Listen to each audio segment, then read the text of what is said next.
So guys, here's how to get shredded. So I was 19% body fat. I did a mini cut, okay? So from 19%, I roughly got to about 15, 16% body fat. I let that take me 4 weeks. I then had to regain some calories. But when I did regain that body fat, I was still leaving maybe 1% less over that period, okay? So what actually happens is I'm suddenly losing a lot of fat. Okay, I'm keeping the muscle because it's quite sudden. If you look at mini cutting, that's usually how it works. Okay, I was actually tracking my calories, okay? And then as I was starting to bulk back up, I was focusing on compound movements, okay? And I'm also trying to push really heavy. And I would leave roughly 1% less, okay? What this actually creates is a very fast period of weight loss.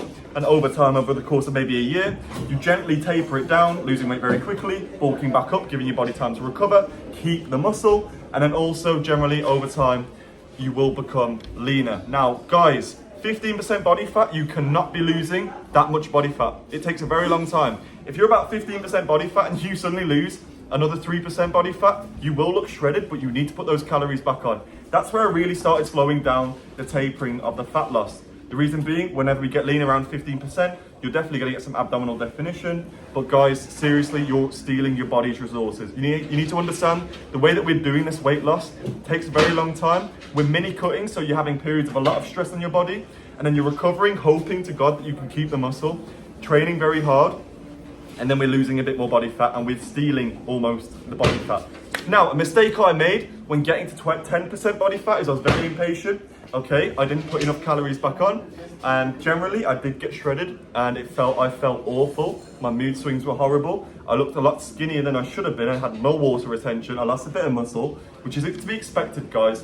But what I would recommend to you is don't do what I did, okay? Don't just suddenly start dropping your calories when you're around 15% body fat, okay? Going from 15% to 10% body fat is not only quite dangerous, generally it's very counterproductive for muscle growth. Guys, and here's a few tips just to help you.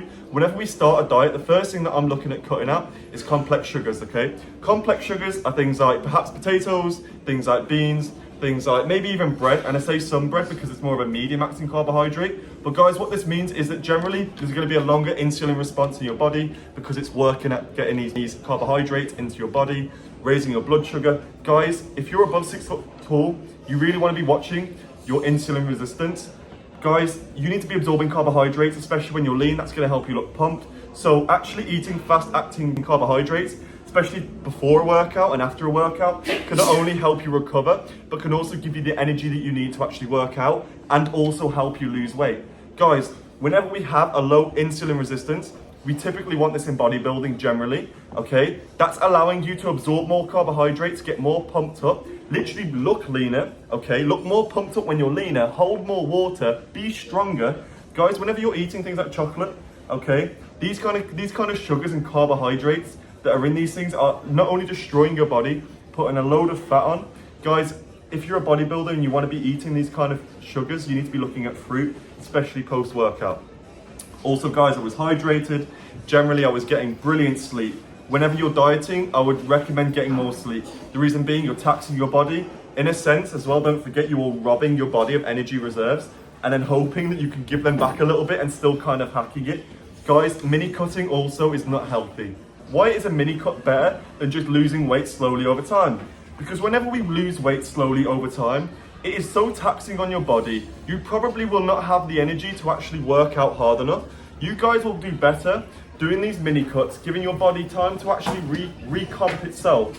You'll be able to have the energy to push heavier rather than just dieting over a long period of time. If you diet for 6 months, it will be very difficult to keep the same strength, keep all of the muscle. You need to understand you kind of need breaks in between that to allow your body to recompensate and also be able to push to the same level it was pushing before. That's how we prevent muscle loss. So guys, in my opinion and my experience, dieting very slowly over time will cause more muscle loss. It'll be a lot harder on your mental health, a lot harder on your physical health. Guys, I would recommend doing what I'm doing. Please be careful and remember that this generally isn't safe. If you want to go the safe route, then I would recommend doing it slowly. If you just want to save as much muscle as possible while losing fat quickly, the mini cut way is the way for you.